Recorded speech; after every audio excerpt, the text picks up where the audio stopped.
my random talk is the idea of the ijaz of the Quran, or the inimitability of the Quran. Now, Imam Suyuti, I'm sure you've been online and you've seen those scientific miracles of the Quran. And I'm not saying there aren't any scientific miracles in the Quran, but you're a fool if you try to hedge your bet with the Quran, the scientific miracles. The science is fluid. Discipline, what's the miracle today is tomorrow's folly or blunder. So it's best not to base your faith on that. But Muslims that love, I think Muslims have gone woke up from their colonial period and they love science, whatever. So, but the real inimitability of the Quran ijaz is what Imam Suyuti is talking about in Itqan. He talks about the ijaz. He talks about the concept of ijaz first is what? I don't know. Well, ajaz in Arabic means to be weak or incapable.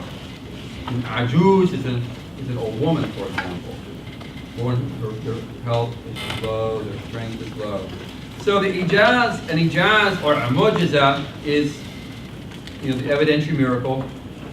And the ijaz of the Quran, according to Imam Suyuti, he says, "Ibn al-mu'jiza amrun khariqun ada, makrunun bit-tahaddi, salamun al-mu'arada, wa hiya imma hissiyya wa imma aqliyya."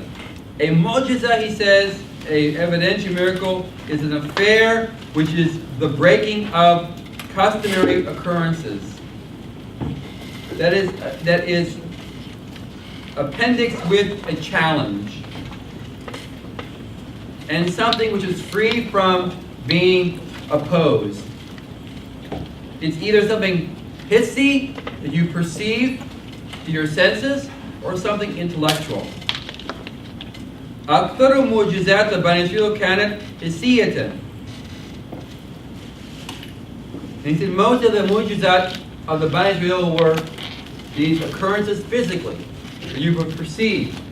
But he mentions here that the mu'jizat of the Quran is an intellectual one. The Quran is not a burning bush, a staff that splits the sea, fire that doesn't burn, nothing like that. It's right here, in front of you, right here. The book you can put in your backpack and take to work with you. That's all it is. It's something so it's innocuous in a way. We think of, the miracle is that big thing. A Cecil B. DeMille movie. Jello that splits, right? Or Prince of Egypt, that Walt Disney production. Huh? That's what we think. But that's not what the Quran is. The Quran is not that as a mu'jiza. It is an intellectual miracle. Of course, that then leaves the Muslim then with the whole science thing, the whole science spiel. The Quran is full of embryology and all that stuff. I'm not saying it's not, but I'm not going to approach it that way. So in the Quran, there's a thing called we call the tahaddi, the challenge.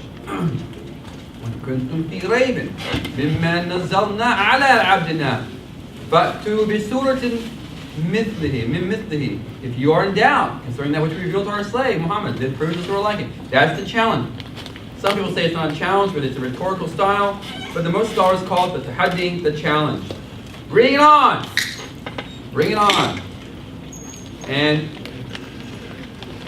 let's talk about that.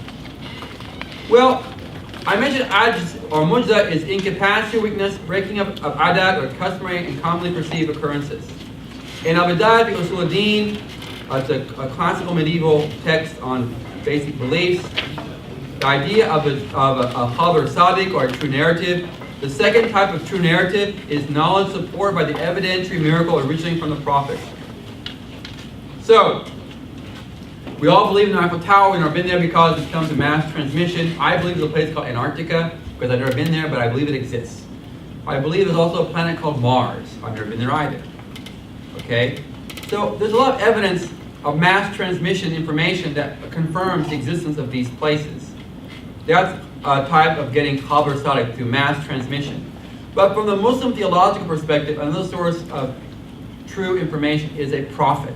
A prophet is an individual, but his khabar is what he informs you is with sidq, with truthfulness. But he needs a secondary, experiential, evidentiary proof for his validity. That's the mu'jiza. Okay?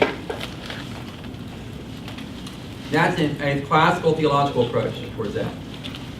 The Quranic ijaz, or the Quranic inimitability, the status of the Quran as being something unique, is that it represents the most eloquent and concise way of saying what it says. The miracle of the Quran is in its, I want to use that word, in its usage, in its language that it presents. And when you read Suyuti's work here, he gives a lot of these bits of information. It's just amazing. So we're going to actually go in, I'm going to go into this in detail on the Islamophobia 3. Okay? I will. I think that it deserves it. But let me tell you, I have here Quran as a living pan-historical manifestation of divine speech, that which defies Arabic style and eloquence. Okay? So that's the first thing is, a miracle, you cannot prove a miracle. Now this is what Bart Ehrman says. Because a miracle, according to Bart Ehrman, is the most improbable thing that could ever occur. Because what's a miracle? It's the breaking of customary occurrences. Water from your fingers. Walking on water. Huh? A giant camel.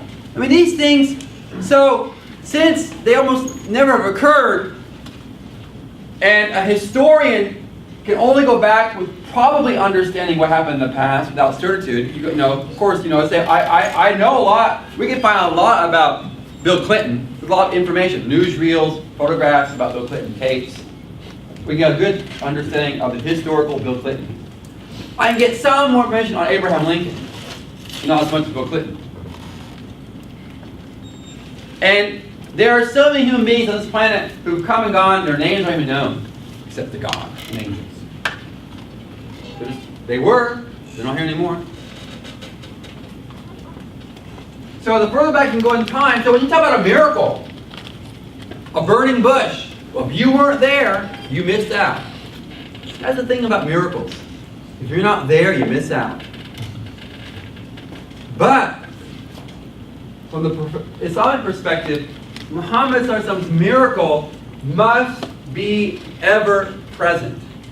Because if it's not present, there's no evidentiary case to support his claim to prophethood. Because all you got are reports that he claimed he was a prophet. Narrative, historical narratives. I wasn't there when the palm tree wept. And I wasn't there when water came from his blessed fingers. I wasn't there at Khandaq when he split that stone, the sparks flew out towards Yemen and towards Byzance and towards Iran. I wasn't there. I've just been told it happened. Maybe it didn't really happen. Okay? Yeah, I mean, of course, always eyewitnesses of the resurrection, but hey. But, so that's why the Quran has to be a pan-historical event. A constant, present thing. Therefore, it can't just be something hissy, like a burning bush that goes out, eventually. It has something, that's why it's an intellectual one. It has something which is intellectual. But being an intellectual miracle is what confounds people. Because why? Because that's what they expect a miracle to be in the first place. They want the big pizzazz. It's just another book on the shelf. How can that be a miracle? If it levitated, that'd be cool. You know? If it moved by itself, that's cool. So what's this? A book among books? How can it be a miracle, man? That's what dumbfounds people, you see. They say, oh, Muhammad had no miracle. So that's what we have to ask ourselves, is it a mu'jiza?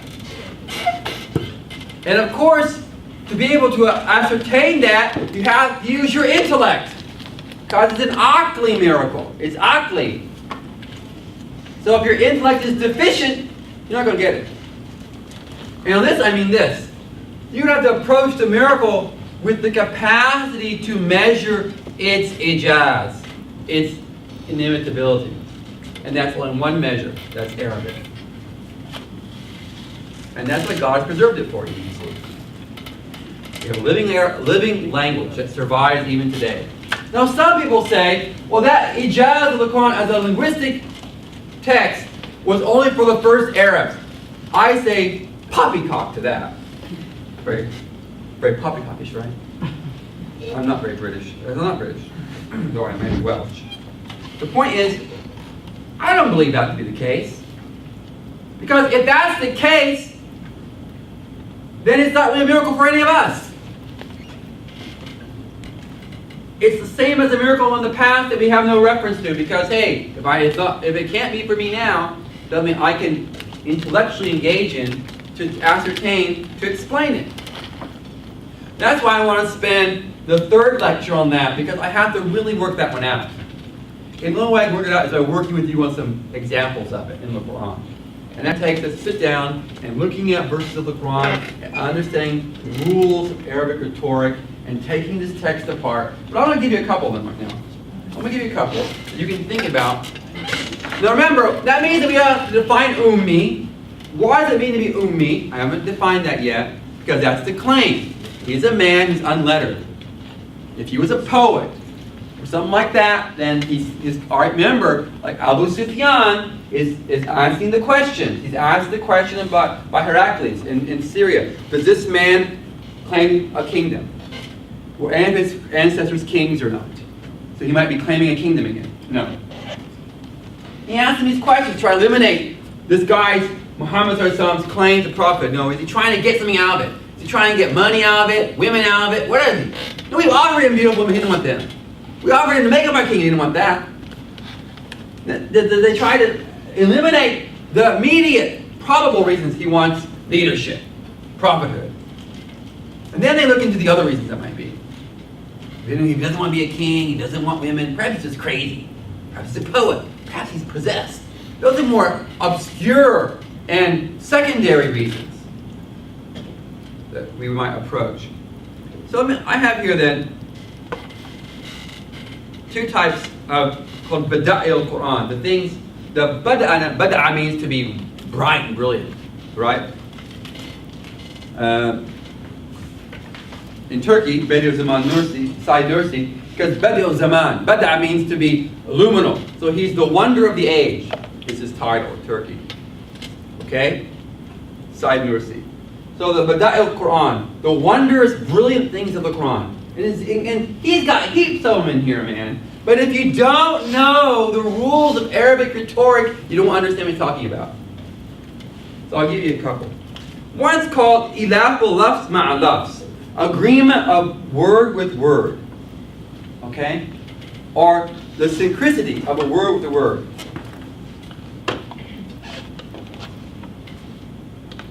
Allah Ta'ala says in Surah Yusuf, وَتَوَلَّ عَنْهُمْ وَقَالَ يَا أَسْفَ عَلَى يُوسُفَ. So he's talking about, Yaqub is talking about his son, right? He turned from them. وَقَالَ يَا أَسْفَ. Oh, woe is me, right?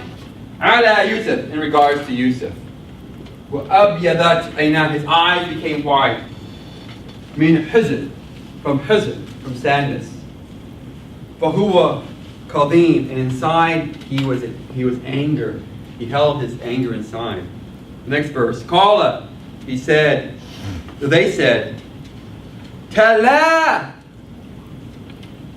Tabda'u tadhkuru Yusufa hatta takunu haradan wa atakun min al-halikin. This phrase here, he said to his father, and this is interesting.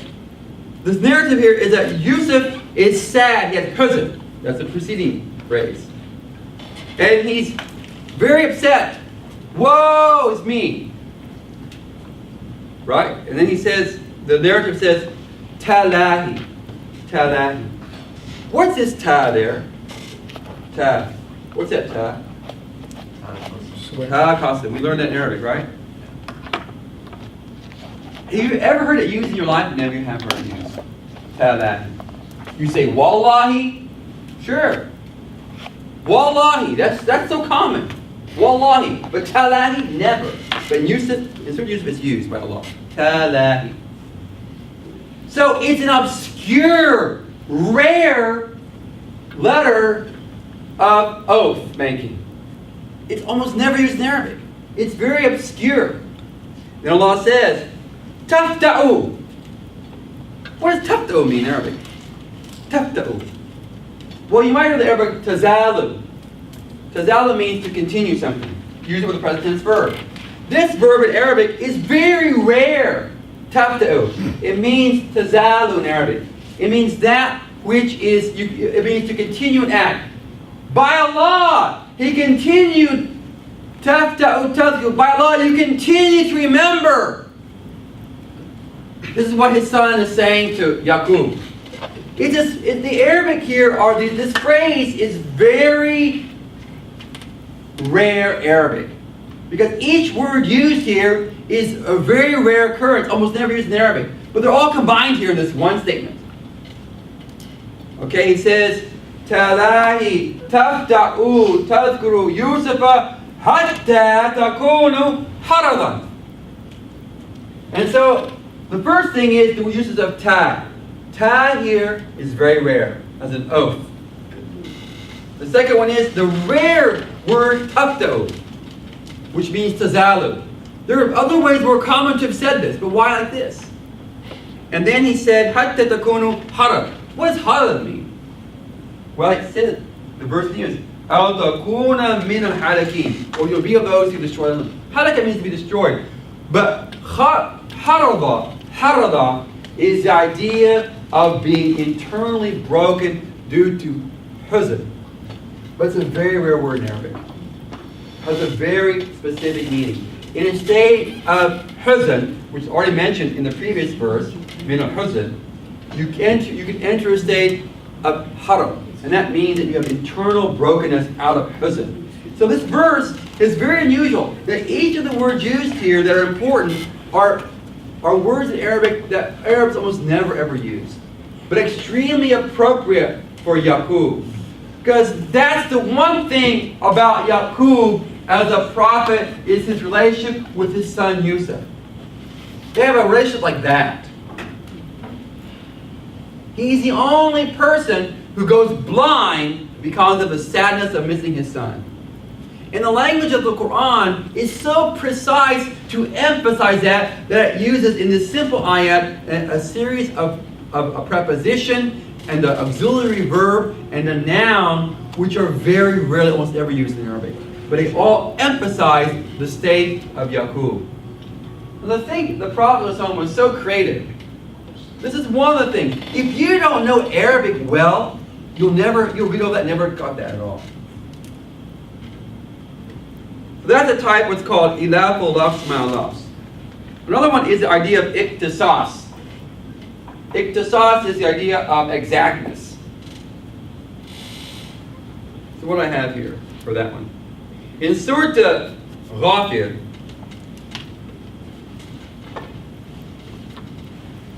the Prophet says in the narration, وَيَا قَوْمِ إِنِّي أَخَافُ عَلَيْكُمْ يَوْمَ التَّنَادِ. It's the word tanad here, tanad. He says to his people, "Oh my people, I fear for you Yawm tanad." Tanad.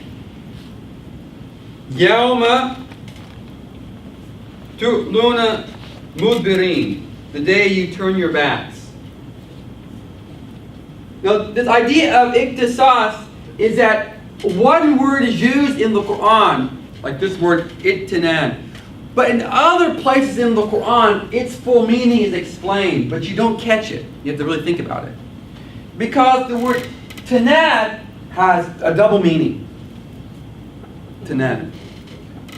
The first one is idea of nida.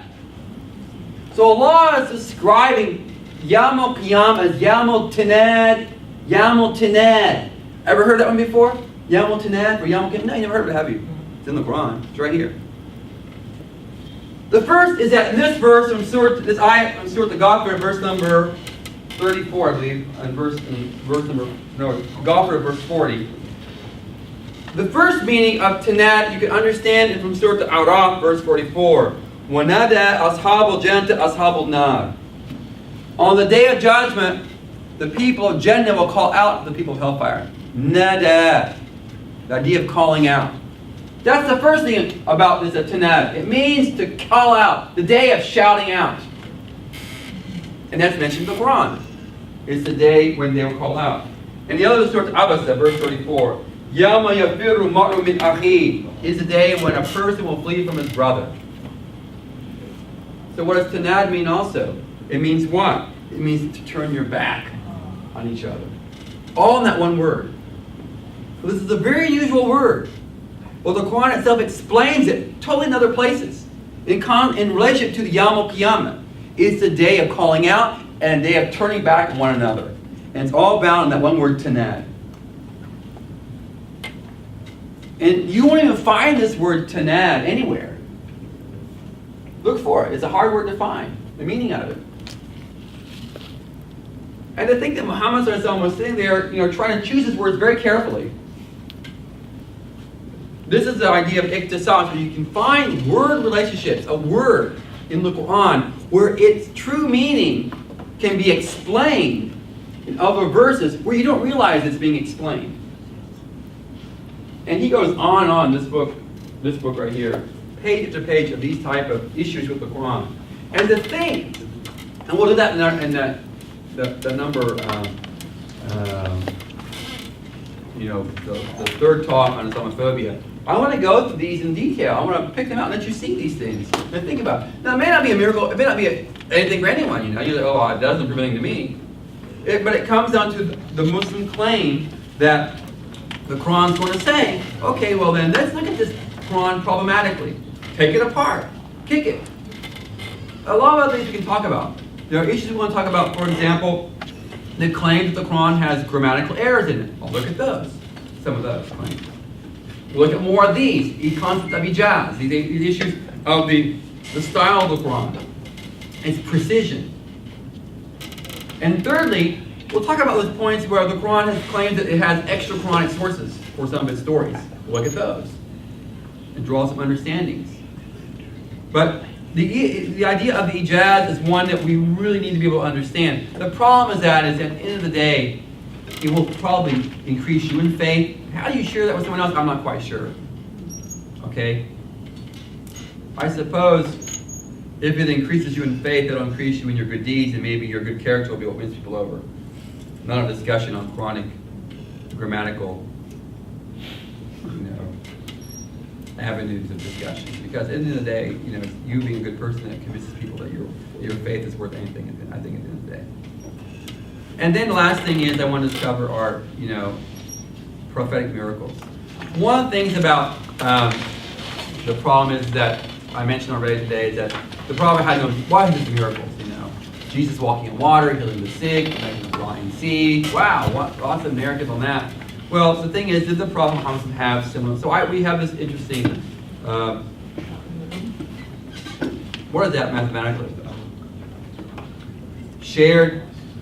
Oh look, nothing on board.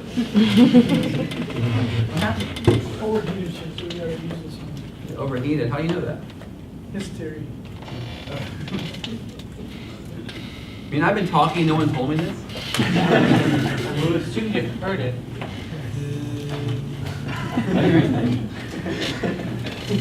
I feel my voice going on. Droning away. Prophetic miracles.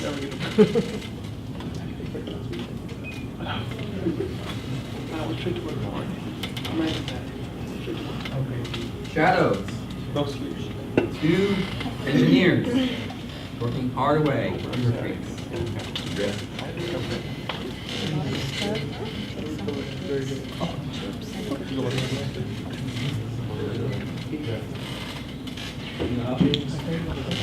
Okay, well anyway, one of the points that was brought up is that did Muhammad work miracles? And of course, we know in our tradition that these are there. But I think it's good that, Christians like to bring up that Jesus did all these miracles, and that's a proof that he's God or something like that. Of course, the Muslims don't. We argue the case, well, it's not maybe a proof of anything, It may be a proof that that God's with him in some way, but it doesn't make you God. But one of the big things that Christians would say that Jesus must be God is that he controls the natural forces. That's the one I've heard a lot. So when Jesus can walk on water, things like that, only, or Jesus can calm the storm, well, only God can control natural forces, right? Shh, didn't forget. So, in the Islamic tradition then, miracles then there are things of Jesus that were Jesus-y kinds of miracles, Christic miracles, like animation of the dead, which is mentioned in the gospel accounts. There are shared ones like water miracles, healing miracles, nature miracles, increase in food miracles. They both have. And then there's inanimate objects and future events. Now, I think there are future events for Jesus, but I don't remember any right offhand, so I didn't put it over there. So, anyway, I got tired. After doing so long working on the power, researching stuff, I got tired. So I did. But let's look at some of these miracles of Jesus. Healing. Mark 8:22, Jesus goes, and then the blind man, he took the blind man by the hand, led him outside the village. Then he spat on the man's eyes and put his hands on him. Jesus asked, "Do you see anything?" He looked up and said, "I see people. They look like trees walking around." Once more, Jesus put his hands on the man's eyes, and his eyes were opened, his sight was restored, and he saw everything clearly. Jesus sent him on, saying, don't even go into the village. Nature. He got up, rebuked the wind, and said to the waves, "Quiet, be still." Then the wind died down and was completely calm. Okay? Increase in food. "How many loaves do you have?" he asked. "Go and see." And of course, the very famous of the little loaves and fishes, and he feeds all the people. You know these stories if you read the Bible or gone to church when you were forced to as a kid. Okay? No problem there. What about the Prophet ﷺ? Healing with Muhammad ﷺ. These are the references there. Sa'd ibn Waqqas, a servant and military commander of God's messenger, commander-in-chief of the army that conquered Persia during Umar's caliphate, and one of the 10 commands. Wow, the names were there. I was beside God's messenger during the battle of Uhud. He shot arrows at unbelievers until his bow was broken, after which he began to give his arrows to me. Each time he gave. And then Qatada ibn Numan was hit and one of his eyeballs protruded. God's messenger used his hand to replace the eyeball in his socket. The eye healed at once as if nothing had happened and became even better than the other one. Ali, now I know that all these are like war, that's maybe not good because it's a conflict miracle, It's not like walking in the streets of, Nazareth healing people in the marketplace, maybe a jihad or something like that. But hey, that's Islamic history. I can't change that, mashallah. So, if you have a problem with that, sorry, if it's not politically correct. If it's not a politically correct healing or whatever you want to say. Ali, who was suffering greatly from sore eyes, was appointed standard bearer in the battle of Khaybar. The pain ceased when the messenger of God applied his healing saliva. The same thing as Jesus, putting healing saliva, man. And his eyes became much better. Next morning, Ali joined the battle, pulling up the citadel's heavy iron gate and using it as a shield, conquered the stronghold of Khaybar, mashallah. In the same battle, Salama ibn Aqwa's leg wound was healed when God's messenger breathed upon it. Wow. Sorry. This is when the crowd goes crazy at the masjid, right? I don't know. I call it the spirit of deception. Then this is nature from Shaykh ibn Abdul ibn Amr that he heard Anas mention that one day Juma, a man entered the door opposite the minbar. This is of the rain. When it rained and it rained, the Prophet raised, "Oh Allah, give us rain, give us rain, give us rain," and it rained for so long, and then they had to go back to the Prophet to stop the rain. So here. So they got more than they bargained for. The idea that the Prophet was able to call to Allah and invoke rain, and it rained. Like Jesus, saying, "Be still." And some might say, but Jesus said be still. He said be still. So I would say, that's all right. It's not a problem with Jesus saying be still. Or Muhammad's been raising old law here, and pointing his finger. Is that we have these apparent men who are able to control natural forces that most of us can't do. No, but in the way like Jesus did it, he sort of like commanded it. I think this is why the Christians believe it so, because he commanded it himself, and for this, in part of this place, he asked God to do it. Yeah, it's true. I mean, that might be an argument in favor of them, but I would say, at the same time, we read this.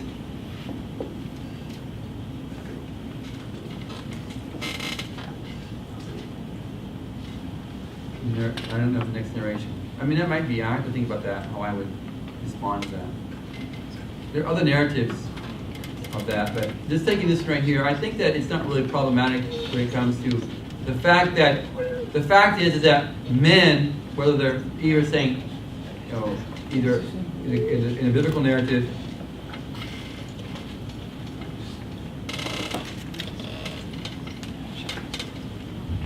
quiet, be still, or calling on Allah to do it, at the end of the day, it would have been very surprising for the observer, however it was happening, that a person, however he said it, has command. Because the first thing you don't do is you don't assume, I mean, if you were a Jew, or around the Prophet or something, you don't, when someone has that command over nature, I'm not quite sure, immediately you come out walking away, especially if you were a Jew, assuming that man was God. I mean, that's not your first thing that comes to your mind. Well, he must be God, you know. I mean, especially if you were a Jew. Now, you might be a pagan Arab, maybe. But a Jew, I probably wouldn't think that. So if Jesus being maybe the way it's worded like that, I don't think his onlookers would have first come to that. But anyway, I think about that. I'll think about that. You have a good point, Robin. Thank you.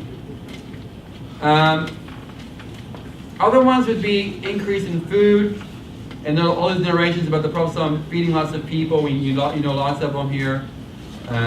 During the feast of the Prophet's marriage to Zainab, Sulaim, Anas' mother, fried a few handfuls of dates, and Anas taken to the Prophet fried dates. He did so and was told, go and invite so-and-so, naming some people, whoever was over there. Anas did so, he was told, and gradually about 300 companions came. And so all these people ate. So we have lots of these, feeding a lot of people from a small amount of food in the hadith literature. That's important for us. Water, there were three of them, and then these are the narrations, of course, all these are narrations of the battle, where people are watered.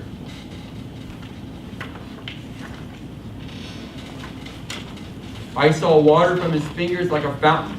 All 300 people performed wudu with that water and drank from it. All 1,005 people drank from it and filled their water bags. The Prophet performed wudu from a leather water bag, a kirbah, then dipped his hand into it. I saw water flow from his fingers like a fountain. All 1,005 people drank from it and filled their water bags. So you have these type of things you can share with people. How about that in a scientific term, like the water pollution thing, like couldn't that be like it costs you like sweating fluids? I don't know. I'm just thinking because he's a prophet and his only one person that does that. But his sweat would be like Well, I think that if it was sweat, then people probably would have noticed that it was sweat. I know, but it's like if it was a prophet's sweat, I wouldn't be like, the prophet's sweat. Yeah, like, but the prophet from sweat, we know from tradition smelled like perfume, so they would have noticed the smell of it. Good one, I'm going to try. That's why I'm the Shaykh, and you're my devil's advocate. You're my sidekick, Bubba. So we were talking today about going, so my wife gave me permission to go on Umrah, but if I take Alma with me. Would you agree to go? To Umrah? She said if I go, I'd go to Africa as well. Yeah. If I get to see lions, sure. So I think we're going to go then. That's it. I can imagine him around the Kaaba. I think him watching the Kaaba in Iraq. I just keep looking for the stone, man. I mean, like, you You'll see an argument with the people there. But you know, like, if we have the black stone and we could see to heaven, couldn't, like, Where did you get that from? It's like the... don't you look in the stone and see heaven? Don't you see a glimpse of heaven? It's like... But don't you look in the stone and see a glimpse of heaven? A glimpse of heaven. Don't you see that? Or what do you see when you look? That's what I was told. That's what I was. You get to tell what you see. Huh? You get to tell what you see. But what was like you're supposed to be able to see what to do? I don't think you're supposed to see anything, but you may see something. Join the club. I'm confused too. So what are... I drive with you when I worry about it. Inanimate objects. There are to be narratives, I don't know if any Jesus is an inanimate object type of miraculous occurrences, but even must say we could hear God, we could hear food glorifying God, eating with messages of law. The stones in the prophet of his hand, he put some pebbles in his hand and they began to glorify the name, placed them in Abu Bakr's hand and they began to glorify. And Abu Dhar reports to God's messenger, they put the pebbles in the hands of Omar and Uthman successively and they continued the glorification. Both Anas and Abu Dhar add that God's messenger finally put the pebbles in their hands, after which the pebbles stopped the glorification. Oh man. I mean, what would you have felt like? It's like, what's wrong with us? You know? But that may be a sign of what? What do you think that might be a sign of? Those pebbles glorifying in Abu Bakr, Umar, and Uthman. What's that a sign of, you think? Khilafah. Huh? So that is... The Khilafah. Because it's in their Khilafah that they become the most perfect prophetic followers. They fulfill the ultimate prophetic role of being judge and leader of the people, literally. And so, yeah, well, that's a different discussion. And then Ibn Abbas narrates about the idols falling over when the Prophet points them and recites the Quran. You know, so these are things that you might want to take and share with your Christian friend who says, hey, you know, what about those miracles? And we'll say, well, yeah, what about them? But remember, if you've not seen it yourself, it's just a story about something happened in the past. Even though you could just say, like, any miracle done by anyone, like, you could state out miracles straight away. Any miracle done by anyone could just be, like, magic or, like, illusion. Because back then, people could have just, like, thought that was, like, you know, anything. It very well could be. So, like, it just didn't there between you and your friend, you just conclude miracles out. Forget miracles for a moment. Because it could be anything because we can't prove it. You know, we're not going to go back and relive this. So. And even if we did, it could still be, like, an illusion. Like magicians do. You know, it's the story of Pharaoh and his people. Yeah, and then exactly. the future events. The prophet announced in the pulpit and the president's commands, my grandson Hassan is the only one. Through him, God will reconcile two large hosts. 4 years later, when the two largest Muslim armies faced each other, Hassan made peace with Muawiyah and fulfilled his prediction. He also was wise. One of you will be led in serious rebellion. Many around her will be killed, and the dogs of Hawab will bark at her. These were proved by Ali's battles against Aisha, Talha and Zubair during the Battle of the Camel, against Muawiyah at Sifan, and against the Kharijites at Harura and Nahrawan. The Messenger of Allah told his daughter Fatima, you will be the first family member to join me after my death. When she then died 6 months later. His words proved true. He said to Abu Dhar, you will be expelled from here, Medina, will live alone and die alone, and that's what happened. Sayyidina Omar kicked him out of the city, but he was a troublemaker. Because he kept telling people that... Nothing, Omar. What did he get the people? He took a little equipment to being so, you know, living high off the hog. You know, the Prophet lived a very simple life. Why do people live so well? He was going on emphasizing that, and it was hard on the people. You know. And then once he woke up in Haram's house as Imam's aunt and said with a smile, I dreamed that my community was fighting in the sea like kings sitting on thrones. Haram asked, pray that I may be with them. He replied firmly, you shall be. 4 years later, she accompanied her husband Ubadah bin Samit during the conquest of Cyprus. That meant she had to travel on the ship to get to Cyprus. She died there, and her tomb remains a visited place. Hard to explain those. Anyway, not hard if he's a prophet. The other recourse is these are all made-up stories, post-event stories. So some people might allege, hey, if you don't want to believe, you don't want to believe at the end of the day, right? References. There you go. I got some references. You can get those later if you want. And the next two lectures will be responses to Sharia and Islamic law, jihad, women, jizya, all those things, the dhimmihud and all that. And then number 3 is criticisms of the Quran, internal inconsistency, external sources, the ijaz of the Quran in more detail. You have any suggestions for, like, for example, if you'd like to have a class on hadith sciences, where you want maybe more discussion on this whole thing about hadith, maybe an idea of lafzi versus manawi, literal verbal hadith versus meaning versus literal transmission word by word. Those are things that are relevant for us. How about you make a lecture about the God and science? God and science. I don't know. So those are things that, we have planned. I haven't got dates for these. If you are interested in looking at these, just go to our Facebook page. You just go, what's the responses to Islamophobia, right? And you go to that Facebook page, and we'll put up new dates for these upcoming lectures. And we also have some of the classes coming up. The mention about the breakdown of the ritual prayer. These classes are going to start, I think, December. We thought next week, but I think next week after that, December 17th. So all that stuff will be on responses to Islamophobia. I'll put them up there, and also my website if you're interested. Anyway, that's it. What I wanted to share with you. Any questions? Yes. Earlier you said it was, based on different Christian or Muslim understandings of certain concepts. It's tougher than one would think to speak to a Christian and sort of try to find common ground. So, would a valid argument kind of be like the Muslim vision of perfection versus maybe the Christian vision? Like, for example, they're always talking about Jesus was this God of love and peace and things like that. But we've seen from what you just told us that there are different facets to Muhammad Sallallahu Alaihi Wasallam, and that contributes to his perfection. There's a time where he kind of held himself back, and then there's a time where he kind of took action. And then we see on our version of the second coming of Christ that Isa alayhi salam he'll kill pigs and burn crosses, and he'll kill the Dajjal. That sounds rather violent compared to what the Christian idea of Jesus is. So can we say that this violent aspect it's not just in Muhammad Sallallahu Alaihi Wasallam, but it's in anybody who's sort of following his law, and that's part of its perfection? I think I think that if you want to know what Jesus is violently do, is just read Jesus and all those Old Testament statements, and you've got a lot of violence there. You don't need to. You can go back in time to get those theologically.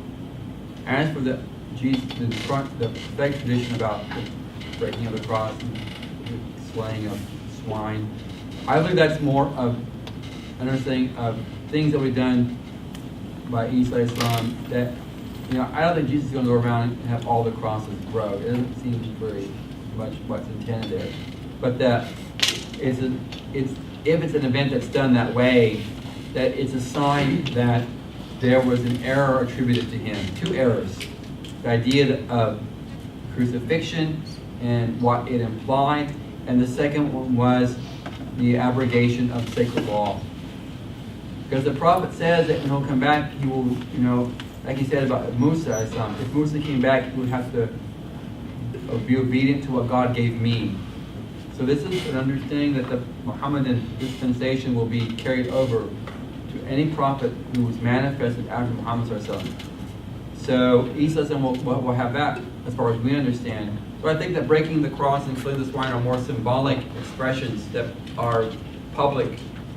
And what's what? When Jesus comes back, that day on CNN, we were all watching it. Whatever is on.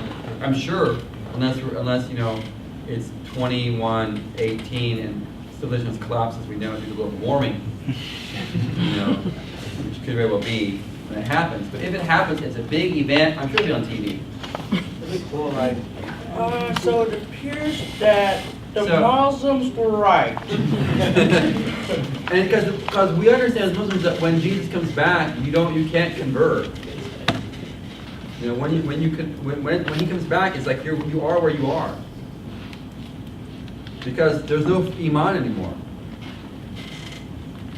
It's in your face. There's no faith. It is what it is. That's what I understand is that when he comes back, then that's it. Whatever you believe, you're stuck with it. This or that, whatever happens. Because it wants to. That's what the hiddenness of God. God's hiddenness is implicit that it is that we will make a choice intellectually for the hidden God, the unseen God. Because that's the, I think, a challenge God puts out for us. That we make a choice for Him. Because we have to choose God. We can't be forced to believe in God. Because God doesn't. That's His nature, is to be free. That is something we share. I believe that personally. I mean, I take that position. When you see these things in front, it's like that's why the Prophet warned his companions, you're in more trouble if you disobey me than anyone else. Because I'm in your face right now. So if you do something against what I have been commanded by God to forbid you to do, or you ignore it, then your penalty is so severe because it's in your face. But later, people who believe because they believe, because whatever evidence they believe, it's different. I mean, if you, for example, today took some of the things I was sharing with you, and they convicted you more in faith. Let's say in another lecture on the Quran, it convicts you more in faith, more certitude. Then if you reject that, you're even worse off than before you came, because you already had demonstrative evidence to try to instill within you an intellectual attachment to intellectually affirm the validity of what you claim to believe in. And then you reject it, and you fall even further.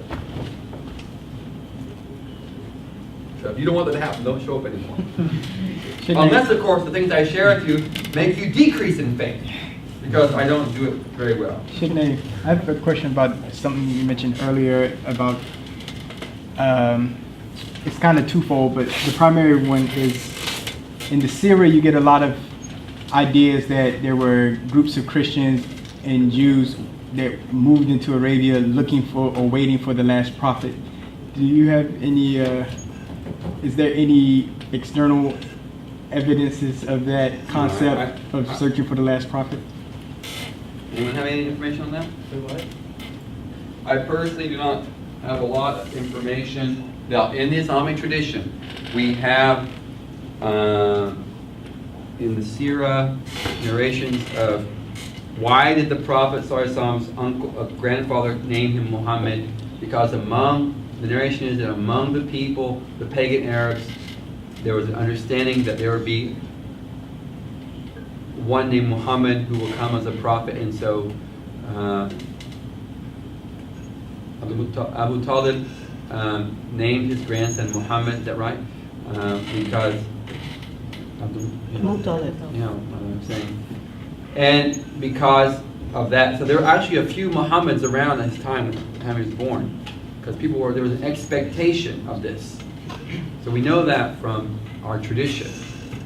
As for, Salman al-Farsi, there's his narrative that there was an expectation of a prophet coming from Arabia, but that's a singular Muslim narrative within the Muslim historical narrative.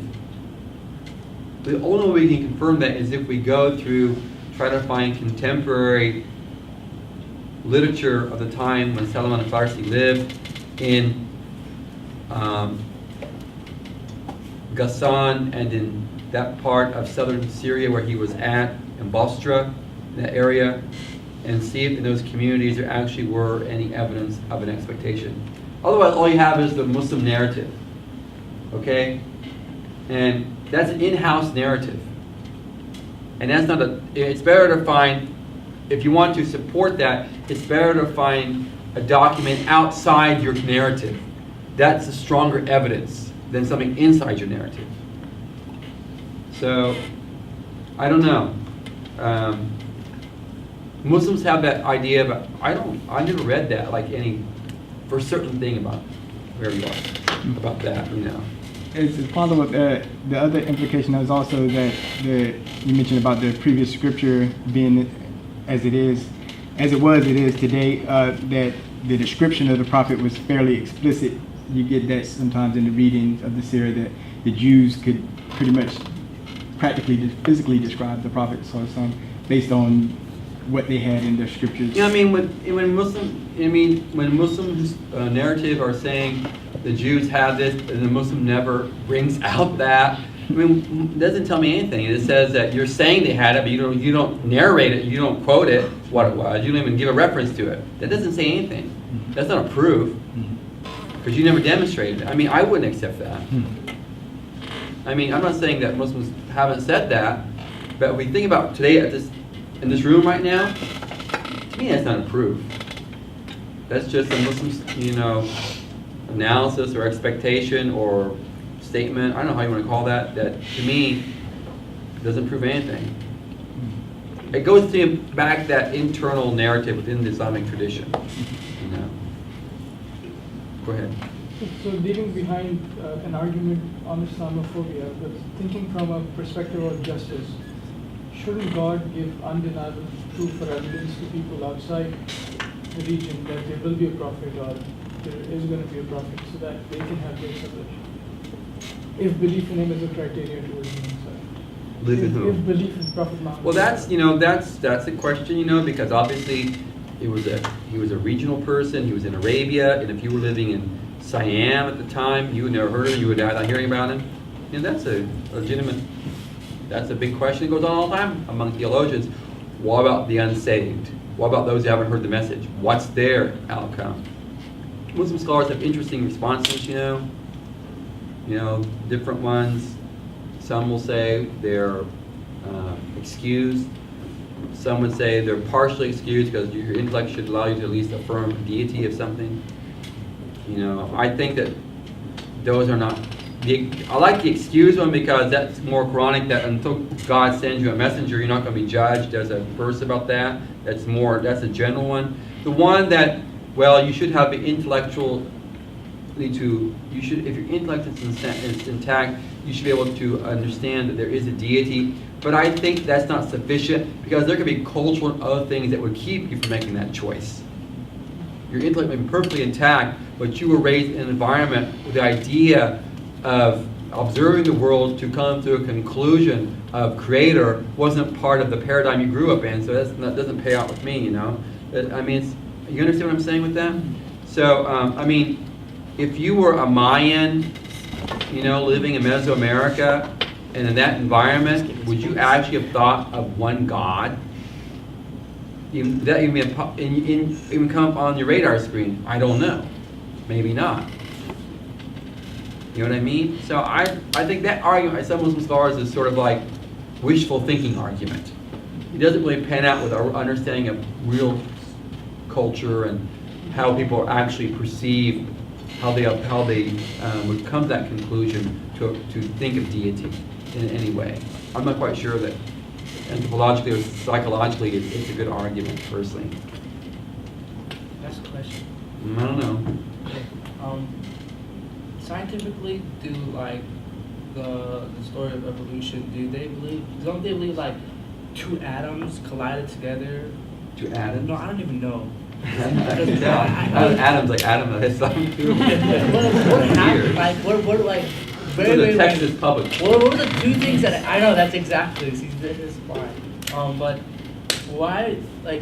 The first thing. What's the very first thing that they think that happened that started everything? That's really off the wall. No, I'm asking because I've been wondering, because if it was two things that came on your together way and home, make you up can it- ask them that. No, wait, You would because- enjoy it. No, because if you think about it like this, I'm tired of it, man. It's like, I'm telling you, hey, Dad. If it was it wasn't two things came together, do something. Wasn't it? We'll talk about that car.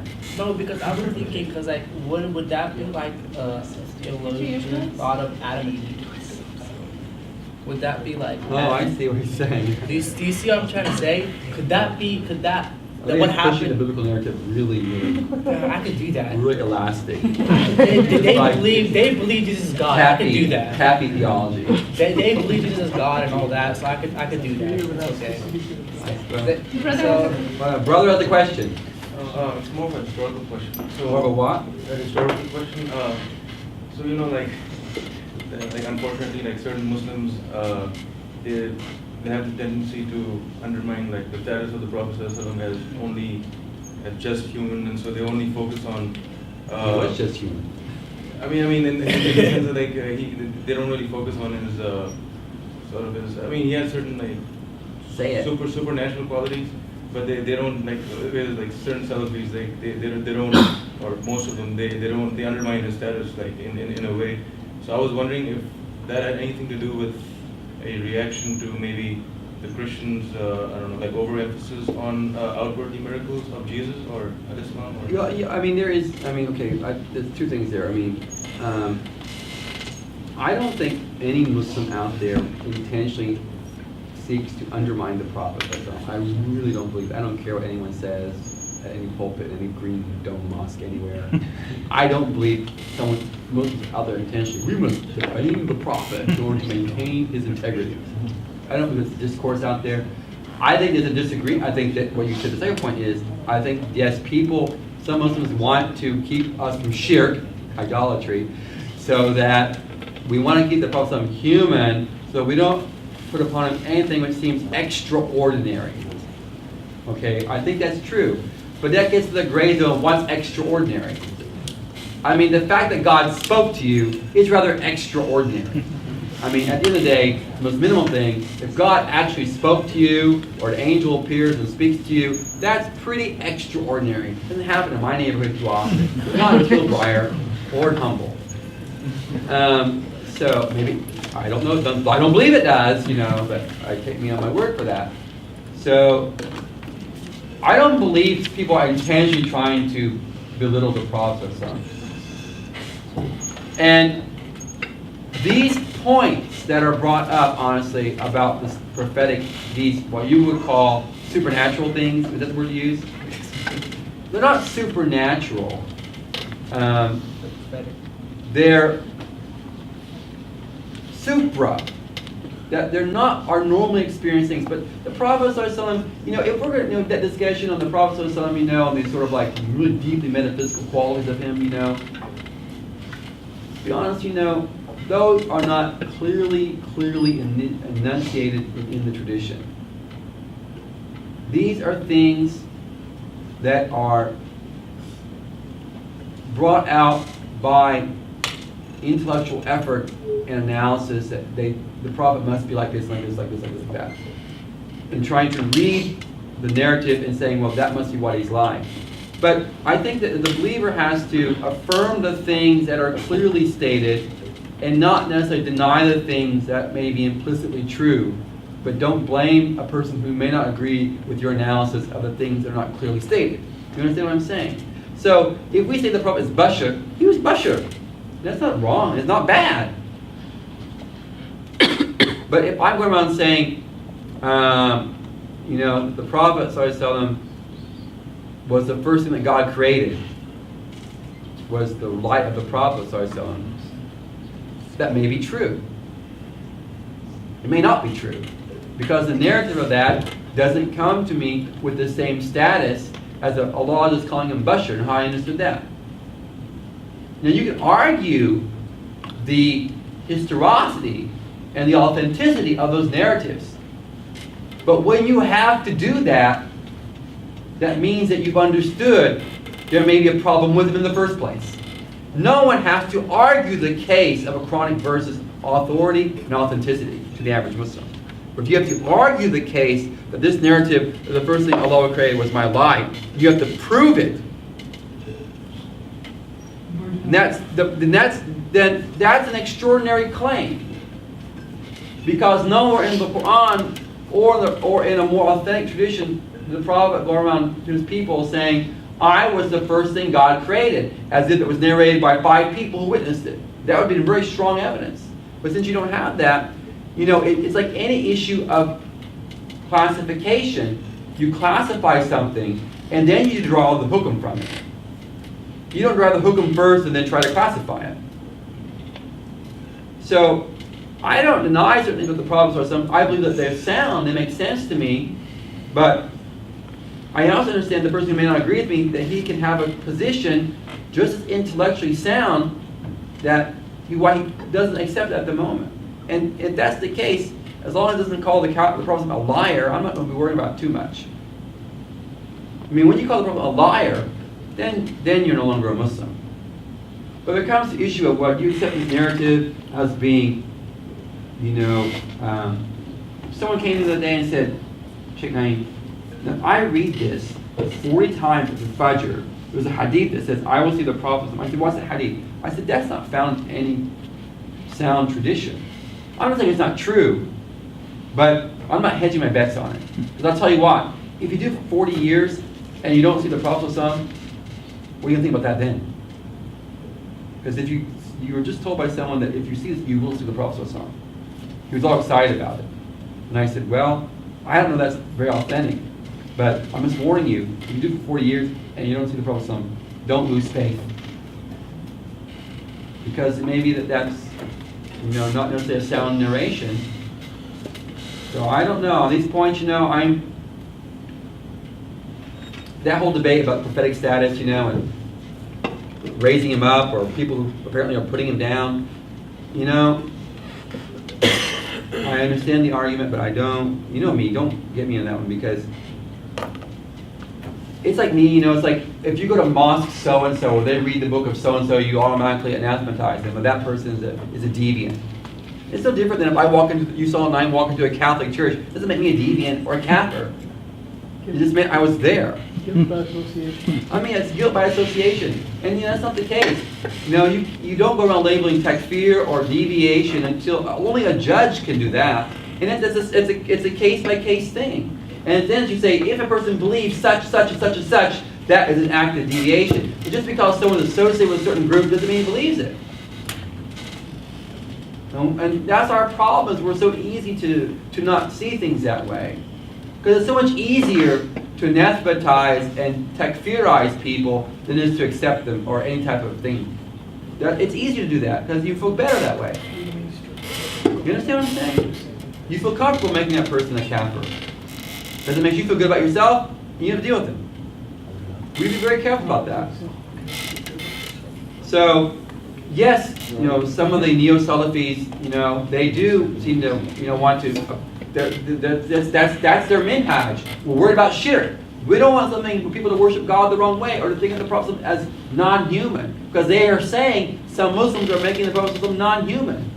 But I've never heard a Muslim make the Prophet non-human, no matter how many interesting things I've heard about the Prophet. They always say he's still human. Have you ever met a Muslim who said the Prophet was Allah? I've never met that. But you've heard someone say the Prophet was the first thing God created, but that doesn't make you Allah. It just makes you the first thing God created. I thought that sounds like Superman. Now, Superman doesn't make you a God. It just means you're outside the norm. But I think that a traditional Sunni Islam affirms certain things of the Prophet's nature. I mean, I don't care. It's not a Braillery thing. It's a real Sunni thing. It really is. When you look at traditional works throughout the Muslim world and the Sunni tradition, some of these things that are sort of with the Braillery camp have always been there. They're there. And this whole reaction against it is a relative thing since the mid-1800s. Things like that. It's a reactionary thing. That's just because Islam's going through this whole reactionary phase of Protestantization and all that. Dark Ages. Anyway, that's it for today. One last question. As you were giving quotes from the Old Testament, do you see any mentioning of the coming of Prophet Muhammad sallallahu alaihi wasallam as in it, in any verses, as people who do comparative religion studies, they say, what so and so tells the coming about, I think that personally, for me, I've never honestly read any really worked out analysis in the text that I felt was a really surefire case. Really haven't. I mean, there's this book here, maybe I got it there, that one there about Jesus and Messiah, but maybe it gets into some of those discussions about, for example, Ismu Ahmed, for example. So people are looking around to find the word Ahmed. Well, of course, they're not going to find it, right? Because it's Arabic. And so they try to find some equivalent. But I always say, and I told the guys yesterday at this madrasa, I said, it's how you read that phrase in Arabic. Ismu Ahmed could be Ismuhu, and then Ahmed is what's called badal, or it's explaining the appositive. Basically it's saying, what is his name? Ahmed. That's one way to read it. The other one is you read it as a nominal sentence. His name is most praised. When you look for something where it means his name is most praised, and Jesus said, I inform you in the good news of a prophet after me whose name is praised. That makes more sense. Why? Because that is the Prophet's name. Muhammad is the one that's praised a lot. So you're not looking for a name, you're looking for one who will be praised. And even his name is that which is praised a lot. That's a much more logical reading than look for a man in those scriptures looking for the word Ahmed, or try to find or try to tweak an Aramaic statement, or something in Aramaic, or find like Parakletos. That big argument about the Paraclete. Well, it must have been the original one wasn't Parakletos, it was Parakletos. And they've changed it. Come on, man. It's like, not only is that you didn't find the right word, now you're trying to say the Christian, you're giving the alternative that they've changed it or was corrupted. And when you have no proof for it. You're trying to, squeeze this, you're trying to push this square peg in a hole, make it fit. Just because you can't find anything else to do. That's because you're trying to find a literal reading. Well, don't look for a literal reading. Look for the clear, obvious reading in the Quran, which is a name that will be praised by people.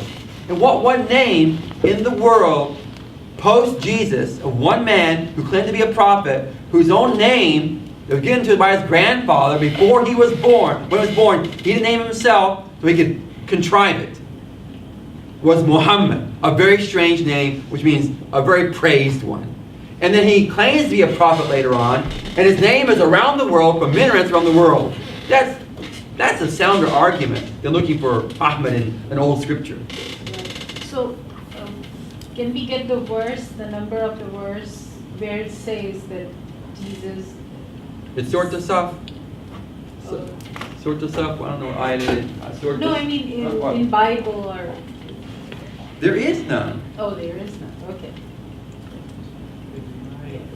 So now okay, that's the Quranic, my response to that Quranic reading. Okay, that's it. Now let's say, in the Bible, is there something, as far as I know, where Jesus, in some narrative, is proclaiming that Muhammad ﷺ in some way that I know?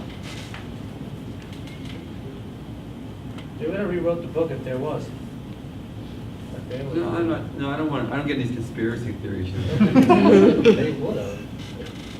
Anything wrong with the book, they would have rewrote the book. The only time they would rewrite the book is the post event. After it's happened, they rewrite it in order to try to deny it. Not before it happens. They don't know what's going to happen, so no one's going to rewrite something. But keep adding more to it almost every time.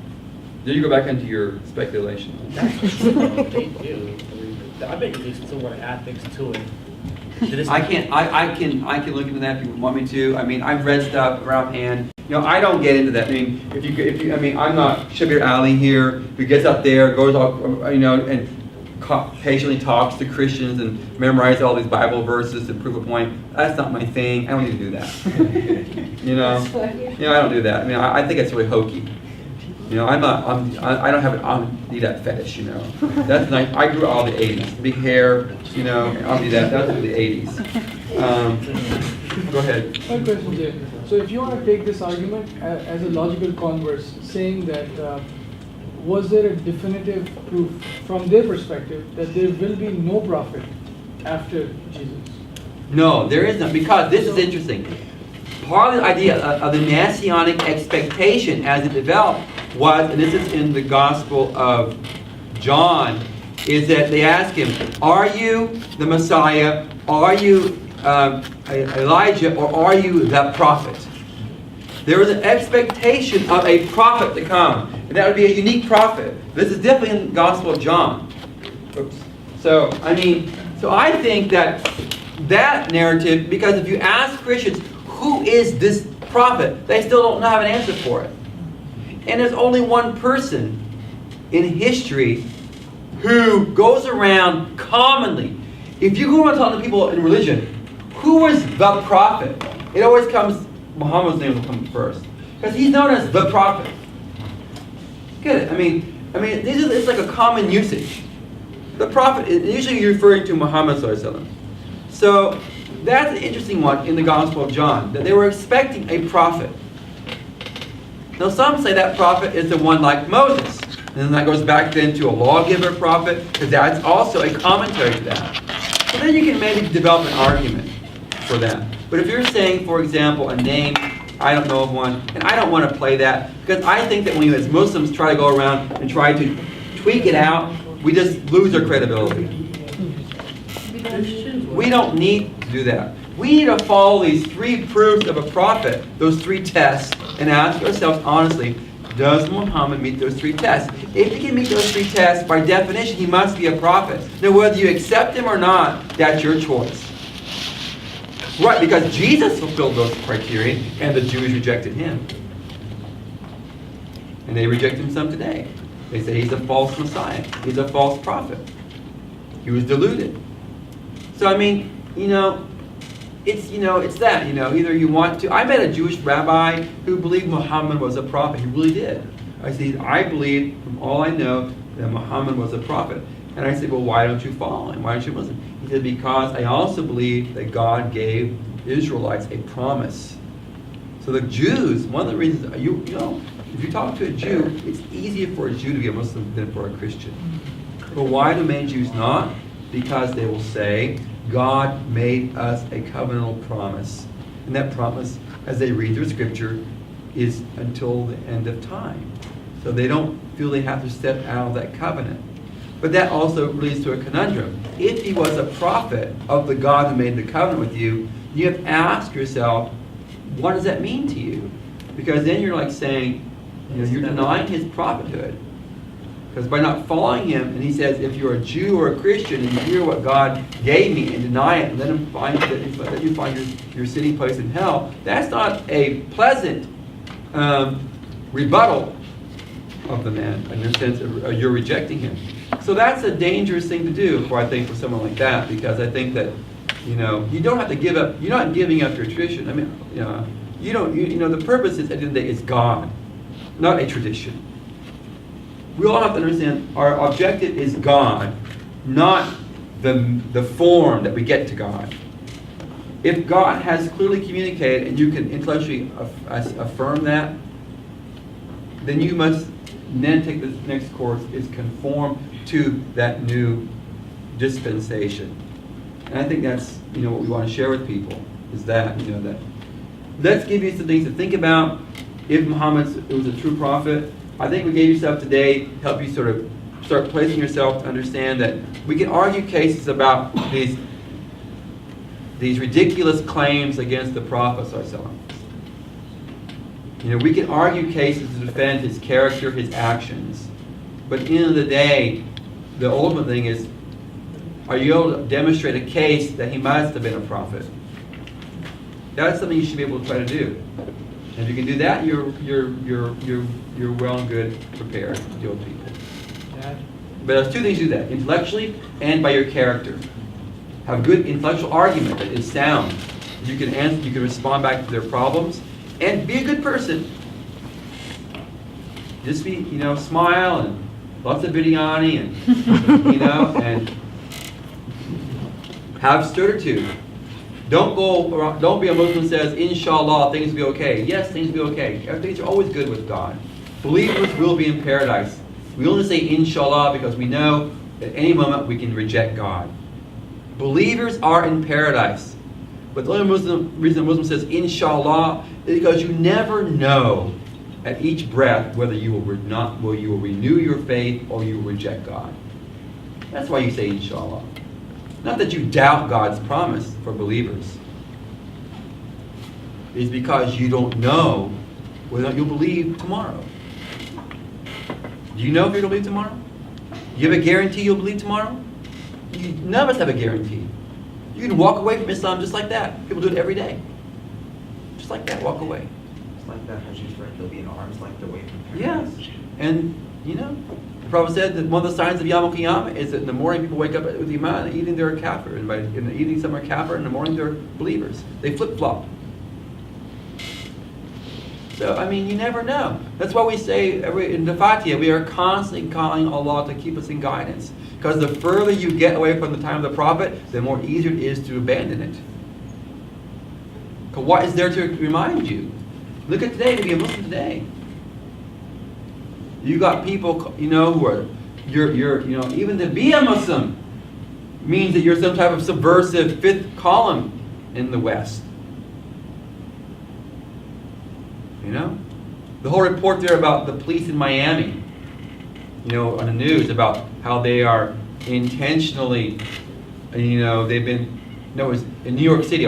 New York City was a report about police in New York, that one thing they do now is a general policy, spoken or unspoken, is that they observe Muslims.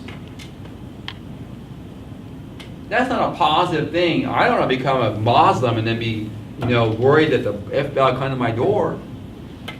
But every person who wants to think of becoming a Muslim has to consider that, don't they? Yeah. That they're going to be considered a traitor, a fifth column person in their community. Think about that. Because they're afraid. That's a different That issue. is. People are right to be afraid because They're already afraid because they know that if Islam grows, their way of life is going to be gone. And no, it's true, because it's true. It's what's going to happen. I didn't say that. No, I don't. I'm not scared. They can come to my door. I'm There, American. that's FBI getting in. I'm American. They can come pull me over whenever they want. You know, I was born in America. I want to stay in America. They're just afraid because if everyone in America becomes a Muslim, things gotta change. And when things change, politics aren't happy. You know, because their pocket's gonna be like, oh man, look at these people, they're changing. We gotta do something about this. You know, so what do they They should do? give you a pulpit at the mention. No, then what are they gonna do, Dad? They're gonna do the one thing they can do, try to like Orange make everyone jumpsuit at one disagree. time. I walk around with a jumpsuit and say, I'm a Muslim and I'm proud. You can't change me. I can't change this. I can't. Well, what that black guy in that one movie said to himself? They could change my body, but they can't change my. No, when the Prophet was around. Oh, Yeah, what did he say? They can change my body, but they can't change my soul. Wow. He said that. He said they can change my body, but they can't change my soul. That's what every Muslim has to believe. Yeah, every Muslim wants to believe that, but every Muslim doesn't have the faith to believe You don't that. need like a whole bunch of faith to believe it. You don't need a whole bunch of faith to believe it. In this day- You just have to you don't even need faith. You just have to have moral in yourself. Do you believe that someone is above you? Besides God, another man is above you? If you believe that, then you aren't worthy of being a man. Because if you think another man is above you and better than you, then you don't deserve to be a man. That's just it, right then and there. Because God told us every man is equal, besides, well, the prophet maybe a bit more. Maybe a bit more. But every man, like you and I, are equal. And if another man thinks that, then you know he's wrong. You don't even have to argue about it. You know, stupid is stupid does, and we chose not to be stupid. You still have to follow your dad's Memorable rules. quote from Muslims of America. Okay. And Christians can't say the same thing. All they can say is, well, salvation is all I got. And that's what's going to doom you in the end, buddy. Well, we'll see, you know. When he comes back with the Quran in his hand, he's going to be like, oh, no. Oh, naughty, guess he was wrong. Kill the swine and go pray or do something Muslims do. No comment. No. Okay, guys, so that's it. I have to drive home tonight.